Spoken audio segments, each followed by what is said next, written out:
Hello and welcome to this new video for me. Today I want to recap the San Antonio regionals. My tongue is hurting a little bit and I'm a little bit upset that, like, you can see outside of my frame there's still a like gray outline.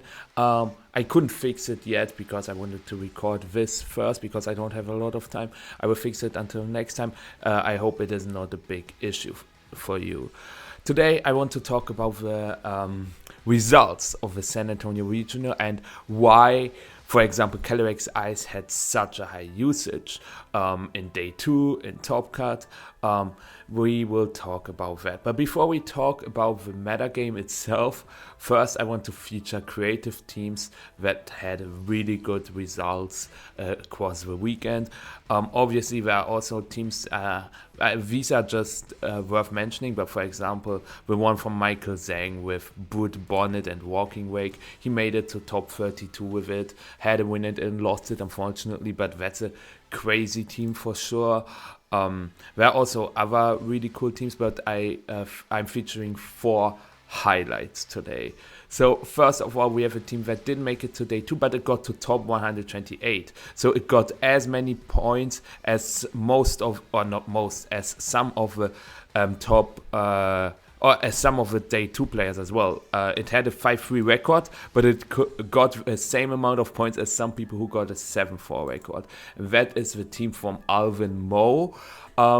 It has a fortress, okay? It is hyper offense with Murkrow, Glimora, and Fortress, which is really interesting to see. We see Assault vs. Groudon on it. In general, the weekend featured a lot of Sun. We saw so many Koraidon, we saw so many Groudon. I think 5 Koraidon made it 7-1 record in day 1. So it was a really sunny day, but Kyogre in the end had more usage in day 1 and day 2 than Groudon or Koraidon. In general, the usage stats are really wild. Rhydon, for example, we will get to that in a second, okay? So Fortress, what does a Fortress do? It has Overcoat and it is Iron Defense Body Press. So it cannot get Spored or Rage Powdered by Amoonguss. So it has a really good time into Amoonguss plus Calyrex-Ice Rider, for example, because otherwise Groudon struggles a little bit into that.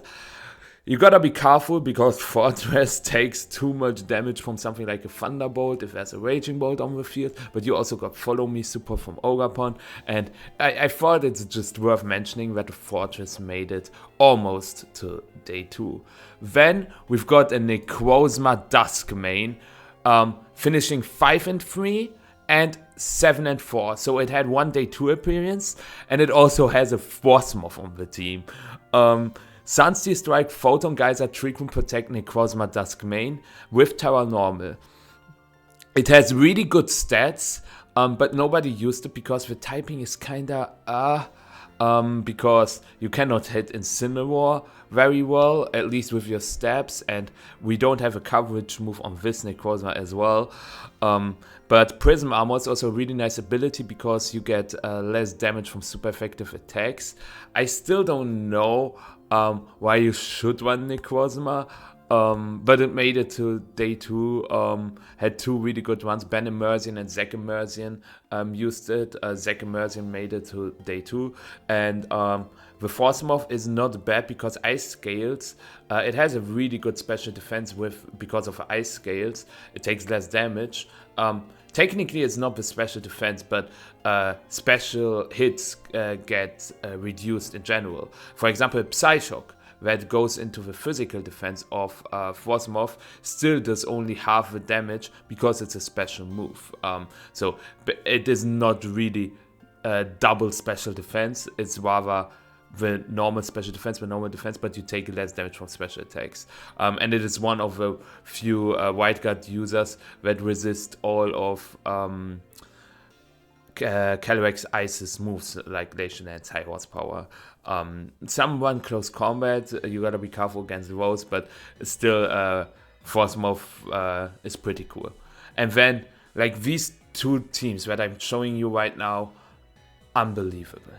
First, we've got this. Glastrier, Rhydon, Eternatus Moltres Galar. I do not know where to start. This team finished 7-4, so it made it to day 2. Cosmic Power Eternatus, Terra Fairy, Terra Blast Rhydon, Taunt Glastria. It's not Calyrex-Ice, guys, it's Glastria. I don't know. Just crazy. The reason why bad Pokemon, like, it's interesting because I feel like bad Pokemon want bad Pokemon as partners because they can complement each other pretty well, but I don't know where to start. The cool part is that Rhydon has Lightning Rod, and with Terra Fairy you're immune to both Draco Meteor and Electro Drift. All your partners are also immune to Electro Drift, but that's why I'm even more curious to see that there are no big electric weaknesses. Like, I would have thought that you put Rhydon on a team with a lot of electric weaknesses, but we don't have a single electric weakness here. I guess we have Moltres, but it's still a Moltres.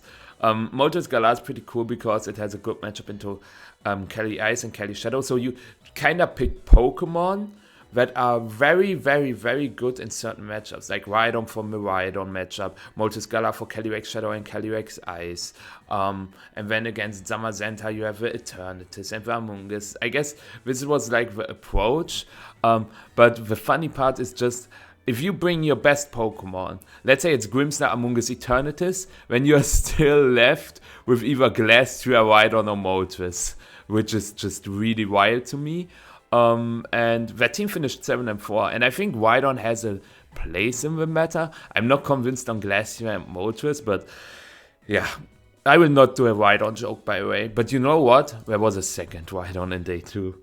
This team also made it to day 2, also finished 7-4, so it at least got 1 win in day 2. And I don't know. Zapdos Galar, it is not Water Absorb, it's obviously Defiant, that's an error. Lapras, Cornerstone, Lunala, Chi-Yu. Again, if you bring your best Pokemon like Chi-Yu, Lunala, Ogapon, you're still stuck with either Rhydon, Zapdos, or Lapras. And the Rhydon features a Sword Stand set, like a Sweeper Rhydon with Trick Room, I guess.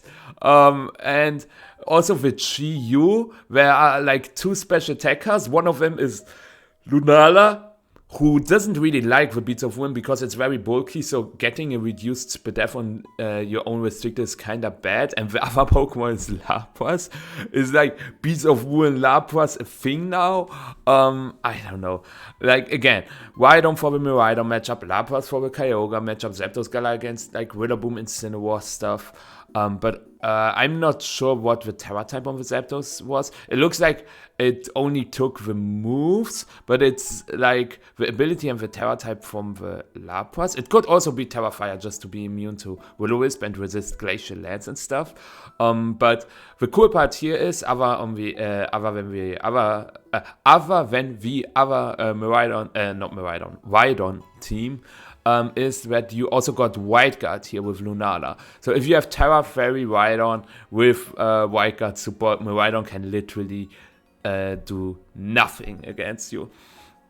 And funnily enough, both of these Rhydon teams beat every Miraidon they played. And maybe that's the reason that Miraidon performed so terrible in this region.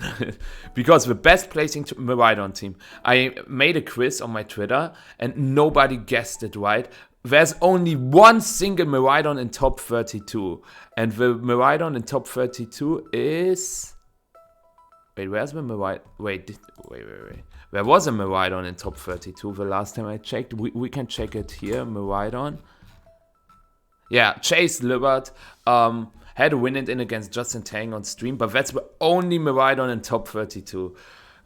And it's an Iron Crown Ultra Luna Miraidon team. The team Riley Factura used at Worlds was the best Miraidon team. Like, then the next best Miraidon team was the one with Iron Leaves and Sword Stance, Electric Seed, Iron Hands. Where is the World's winning team? Where is the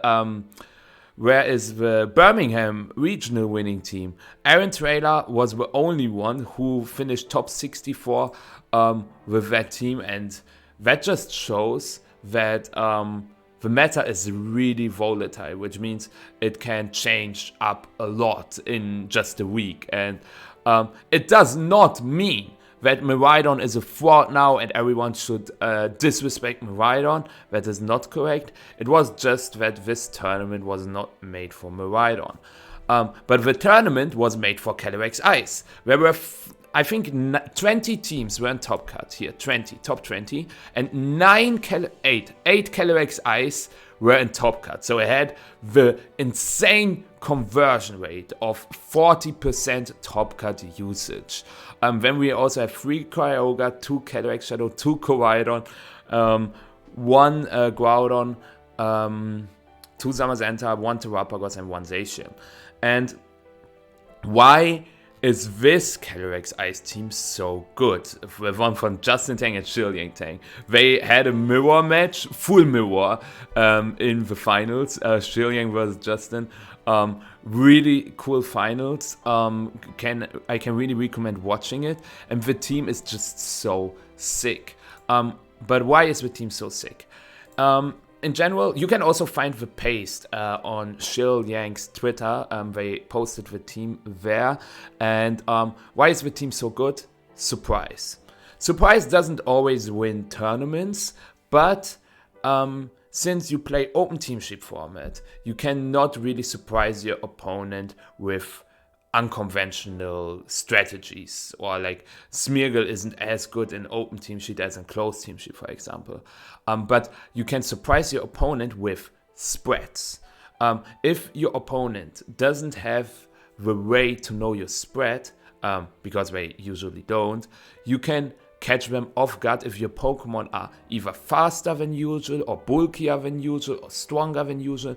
And that team has insanely bulky Pokemon. Like this Landorus is max HP. People were probably expecting the Landorus to drop to, for example, a Terra Stellar close combat from Urshifu Rapid Strike when it's Terra Water. And it straight up doesn't. The Urshifu Rapid Strike here on the screen, people were supposed or thought Thunderclap 1-hit KOs Terra Water Urshifu. It does not necessarily. Like from Booster Energy, yes, but from AV, not every time. The Ogerpon Halflane, people thought, oh, my IV catcher from my Cornerstone will 1-hit KO the Ogerpon Halflane. But guess what? It survived. So that is how they probably won a lot of rounds. They just had such a bulky team, which doesn't seem like it at first glance, but they were just cooking up with the spreads. And also using Pokemon where people didn't really know how strong or bulky they were. For example, the Roaring Moon, or also Landorus was also on a decline. Like, that's why also the Rhydon team didn't perform that well, I would say, because everyone nowadays knows how much does a Rhydon do to Incineroar, for example. Does Volt Switch KO Incineroar and that kind of stuff. But do you know your Roaring Moon calcs? Probably not. Will you know them now? Maybe. Does that mean that Roaring Moon is bad in the next tournament? No. Because Roaring Moon can be slotted not on a lot of teams, but we saw it on Kyogre Balance quite a ton. Like, I think we had 3 of them in top 8 in Birmingham, 3 Roaring Moon in top 8 in Birmingham, and now we have 3 in top cut in San Antonio again. Roaring Moon is just so versatile with that set, because you have a very fast Tailwind. You don't have Prankster Tailwind, but you have fast Tailwind, and you have a phenomenal typing into Shadow Rider, and Knockoff is just one of the best moves in VGC, and just in general, and that's what makes Roaring Moon so good. And it can also pressure offensively with Terra Flying Acrobatics, and that team has like synergies. You have to think about it. For example, why is it Terra Water, Mystic Water, Urshifu? Don't you want like Terra Grass for Amoonguss or Safety Goggles? No, because if you pair the Urshifu with the Roaring Moon, you can just double up on Amoonguss with Acrobatic Searching Strikes. And also, if you have Calyrex-Ice Urshifu on the field, you can go for Glacial Land Searching Strikes, the Amoonguss just drops, and that's why you don't need something like Safety Goggles on the Urshifu. And with Mystic Water instead, you can grab KOs, which your opponent isn't prepared for. Like, we saw the rise of Rocky Helmet Incineroar a lot. And Rocky Helmet Incineroar is EV'd to survive with Surging Strikes from either Choice Scarf or Focus Sash Urshifu, but this is Mystic Water Urshifu, and that's why Incineroar cannot switch into a Surging Strikes, or in general does not take a Surging Strikes. Taunt on Urshifu instead of Aqua Jet is also really nice, because that way you can deny Spore, Rage Powder, Follow Me, Will-O-Wisp, opposing Trick Room. Like, Taunt Urshifu makes a ton of sense on this team because it patches up matchups very well, and also it's really good into the Kyogre matchup. Warring Moon is really good into the Shadow Rider matchup and also helps into the Rhydon matchup, I would say. Like, you can bring it in the Rhydon matchup. You don't always bring Warring Moon in the Rhydon matchup. It depends on the Rhydon team, I would say. But against Shadow Rider teams, it's really good. Into Kyogre, it is really good. And just the possibility of having Tailwind with such a team is really good, because you have a Tail Room team. You have a bulky team that works both in Tailwind and in Trick Room.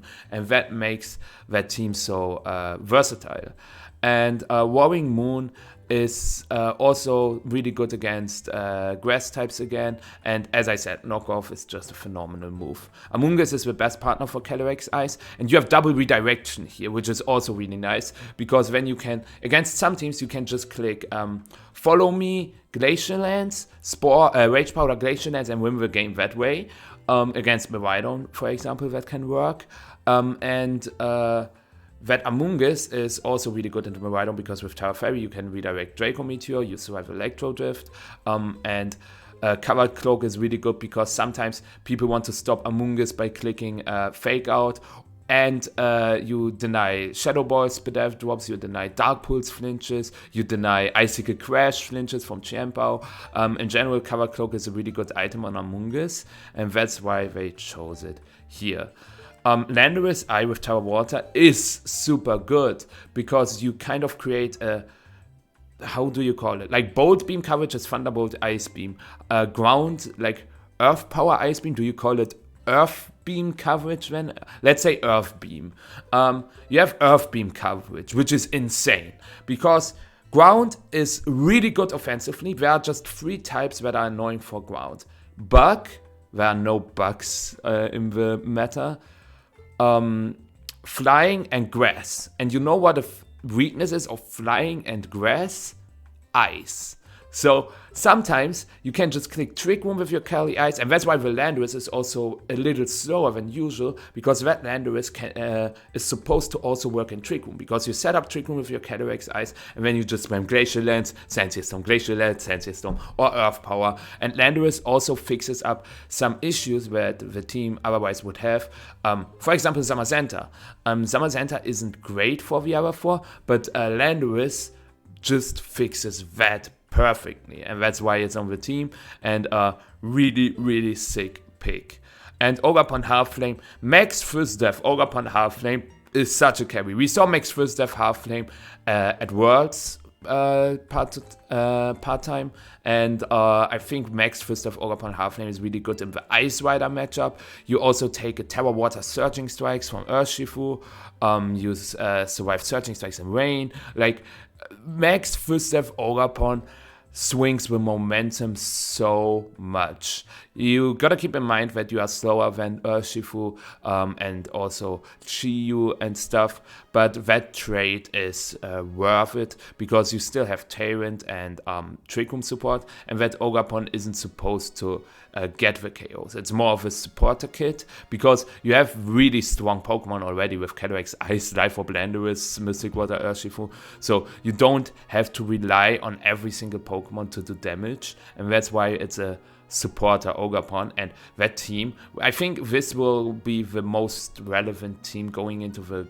global challenge, but I'm really curious on which other Calyrex-Ice teams we are going to see in the future, but this team is phenomenal.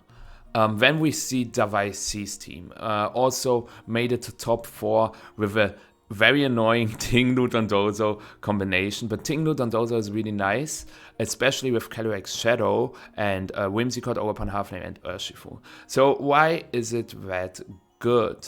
So Tinglu Dozo. If you lead with these two, they can put your opponent in a bad position, because you can go for stuff like Sand Tomb Beyond, you can set up Stealth Walks, you can go for Ruination, and you just spam Yon with Dondozo. If you have Walks up, if they switch, they take damage, and if they stay, they get put asleep. So that's why this combination is really good, because you pressure your opponent early on, you will play a little slower, but you prepare everything, like you have guaranteed damage on your opponent. Like it's not possible for your opponent to get out of this unscathed. So that's why you get a lot of damage early on, and then you can sweep with something like Calyrex-Shadow, Whimsicott. You set up Tailwind, and then you just click Estua Brush, Estua Brush, Estua Brush. Substitute on Calyrex-Shadow is especially good with this Dondozo, because it is super likely for your opponent to have one or both Pokemon on the field being asleep, and then if you just set up a substitute with your Calyrex-Shadow, then yeah, GG, I would say, and that makes it so good. But you don't only want to have a passive way of playing. You also want to have offensive tools, and that's why we also have Urshifu and Ogapon Halflame here, and I can really recommend watching the I think it was the top 8 set where Davai, or was it top 16? Davai played against the Zacian team. And this is where Tinglu and Dondozo weren't great, because Regidrago, Zacian Crown, Choice Band, Urshifu is just too much to handle with those two.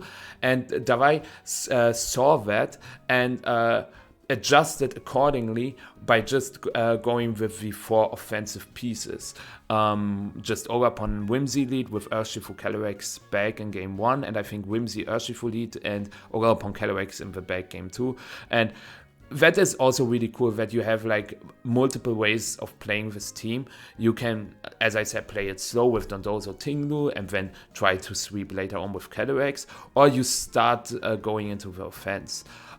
There's a Urshifu Single Strike instead of like the more common Rapid Strike version, because that team wants something into Dondozo. Opposing Shadow Rider can also be annoying. You've got a Tinglu, yes, but if the Shadow Rider is paired with something that can threaten the Tinglu, then it can get really annoying. And that's why it's also Terra Dark on the Calyrex to help with that as well. You resist Dark, you resist Ghost, so that is pretty cool. And really annoying team. Please don't play it. I don't want to play against it, but it's a good one for sure. Yeah, we saw a bunch of Koraidon teams making it to top cut, as I said. This is the best placing Koraidon team. Umbreon, again, really good into the Ice Rider matchup and Shadow Rider matchup, especially with safety goggles. And Ice Rider is the biggest problem for Koraidon. Koraidon's matchup spread against Ice Rider at Worlds was, I think, only 25% of Koraidon beat Calyrex-Ice, and that is really terrible. But that's where Umbreon can definitely help, because it can put the Ice Rider to sleep with Yawn, and it does not care about a Rage Powder or Spore from Amoonguss. Moonlight is also cool, because in the Sun you recover 75% of health, which is really sick. Sash Waterman is a common partner for Koraidon, as well as AV Raging Bolt. Cornerstone as well, because Cornerstone hits water and fire types for super effective damage, which Koraidon otherwise would struggle against. And then Entei. I love Entei. Inner Focus, Terra Normal Choice by Entei is so great. Interestingly enough, we see Scale Shot on the Koraidon. Scale Shot is not bad, but I still recommend running Flame Charge. The cool part about Scale Shot is that you hit Dragon types, because with Flame Charge, your only way to hit Dragon types with is Collision Course, and that is not great. So you have a good Pokemon to Zamazenta or Terra Dragon Zamazenta, and that is pretty sick. And overall, a good team, I would say. I really have to test it out to see how it plays for me, because I was one of the first Koraidon players, for those who don't know, and that is definitely a Koraidon team to watch out for. Look up Pass with Koraidon as well. we know that Koraidon team. It's a Spanish Koraidon team. We saw it at Worlds, and it's just the most common Koraidon team. And he made a really good Swiss run, 10-1, and all the way to top 8. Really, really well done. We see a Calyrex-Ice version with coaching, Urshifu, Farigiraf, Raging Bolt. This is a little bit outdated, but we see the Champo on the Calyrex-Ice team. And I like Champo on Calyrex-Ice because some Pokemon barely survive the Glacial Lands, like Raging Bolt sometimes, Amoonguss, and with Sword of Wind, Calyrex-Ice, your damage gets really, really high, and I like that kind of combination, but I don't know if Raging Bolt, Farigiraf are still the most prominent Calyrex-Ice partners. Like a Farigiraf is nice because they can not store your Trick Room with a Fake Out, or they can also not go for Sucker Punch or Aqua Jet if you have Terra Fire. And Raging Bolt just punishes the water types again. Like you have this Bolt Beam coverage again, Thunderbolt Ice Beam, and like Glacial Lance, but people call this Bolt Beam coverage. So it is certainly not bad, but it feels a little outdated, I think. And then William Brown with a hard Trick Room team with Calyrex-Ice. Terra Poison on the Ursaluna Blood Moon is interesting for sure, but I'm a hard Trick Room hater, so I don't know. It is a strong team, so if you are confident with hard Trick Room, feel free to play it. It also has 2 faster Pokemon with Ogapon and Urshifu, but this team still plays mainly in Trick Room. Interesting enough, we only have 2 Trick Room setters. Indeedee is not the best Trick Room setter, and then the other one is Calyrex-Ice, which is a very good setter, but I feel like people could stall out the first Trick Room, and then it gets really tough to set up a second one. But you have triple redirection as well. You have 3 Follow Me users, so it is definitely still doable. Also, Decorate Smeargle is cool. Yeah, we see a Groudon team in top 8. This is just the team that Flavio Del Pidio also used at Birmingham to get to top 8 with. And then, yeah, Kyogre Hyper Offense from Pengi, Stefan Mott. Not the biggest fan of Kyogre Hyper Offense. He had a really good Swiss run. He started 10-0, and then, according to my sources, he just surrendered the last round because it didn't matter at all. But the team for sure has some interesting picks, like the Hurricane on the Tornadus, the Life Orb on the Urshifu, because Urshifu really wants to get a damage boost, but if you're choice banned, you have a lot of Pokemon without Protect, and then you are also restricted in your Urshifu. If you run Mystic Water, your Kyogre cannot have a Mystic Water, so you had to make choices, and he decided to put the Mystic Water on Kyogre and Life Orb on Urshifu, and I like that a ton. And Chiempo is really good on the team, as well as the Terra Ice Serena, because you really want to punish the Dragon and Grass types, because Urshifu and Kyogre might struggle into those, so you have 2 very strong Ice type attacks with Triple X and Icicle Crash, so that team really checks out. I'm not the biggest fan, but this is the best placing Kyogre team. I still wanted to highlight it. And then the best placing Zacian team is this one. Zacian Regidrago with a new approach, I would say, without Ditto this time, or Chiyu, instead of with Ogapon, Halflame, and Farigiraf. It's just Tailwind, Zacian HO. Nothing too special, I would say. I like the choice band Urshifu because that way you have another strong damage dealer. And the cool part is with this team, your games don't last too long. If you struggle with something like fatigue, then I can really recommend this team. I will feature this team maybe on YouTube. I already featured it on Twitch. In the VOD, you can find a paste and a rental for this team, so feel free to play it. Next, the best Terrapagos team is just the Alex Gomez-Berna team from Birmingham, top 4, now made it to top 16. Yeah, it's just Terrapagos balance. I don't know what I should say. Bold Terrapagos is phenomenal, really, really bulky, and you still have a lot of damage through the Urshifu, or if you just get some core mines on your Terrapagos, you can just sweep the game with it. So that is pretty cool. And you have like the 3 best supporters for Terrapagos, because you want speed control, and that is Fluttermane, that offers you the speed control. You really want Intimidate, this is where Incineroar comes in, and you really want Redirection. Among Us perfectly does that. So just a really, really, really well built out team. Yeah, and we also had a Calyrex-Shadow Dondozo team in Top Cut.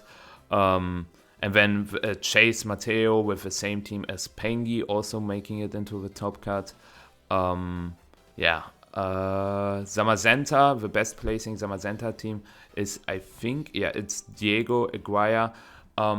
It's also just the most standard team. Like, it's the one from Federico Camporesi from Birmingham, but just 2 or 3 small changes.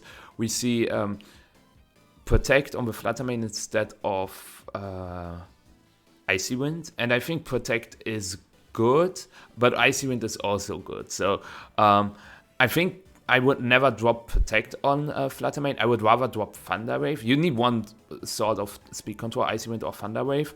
Thunder Wave, Yellow Magic is always good, but Icy Wind can help you against Redirection or against Focus Sash users as well. Like with Thunder Wave, you don't break a Focus Sash on Urshifu, but with Icy Wind, you get the speed control and break the Focus Sash, which is pretty sweet.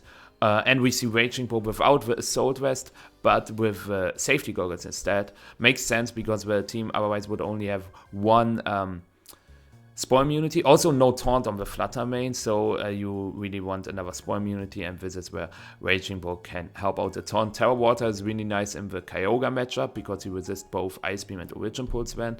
You have an Ice Resist against opposing Champower as well, and you are still not weak to something like Urshifu if you run Terra Fire, for example. So yeah. What does it say for the future of Regulation G? Does that mean Calyrex-Ice is now the best restricted Pokemon and Rhydon is the worst? No. I would say that the meta can change up again. Like, we have not seen the team at all before that the tanks used. So it's important to get creative, I think.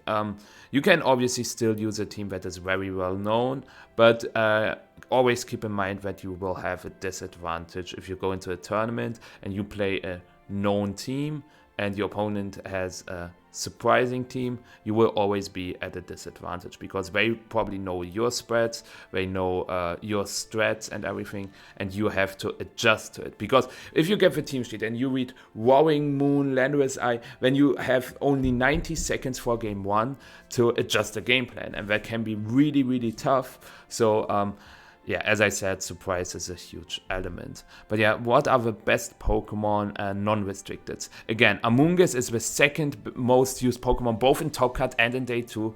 It's just the best redirector, and Urshifu Rapid Strike is everywhere. What should I say?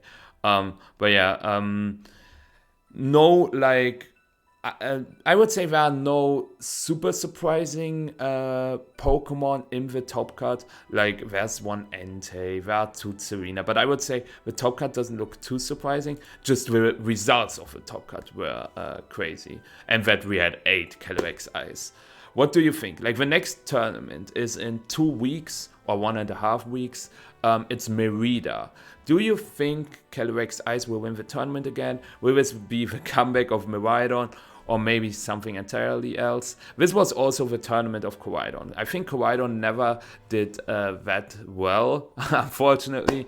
It is literally in the shadow of Miraidon, but maybe Merida or EUIC, Koraidon will have its breakthrough.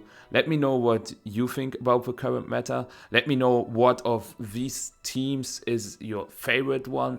I will test them out in the series on Saturday. I will test them out on Twitch. So if you need the rental or a poke paste, feel free to follow me.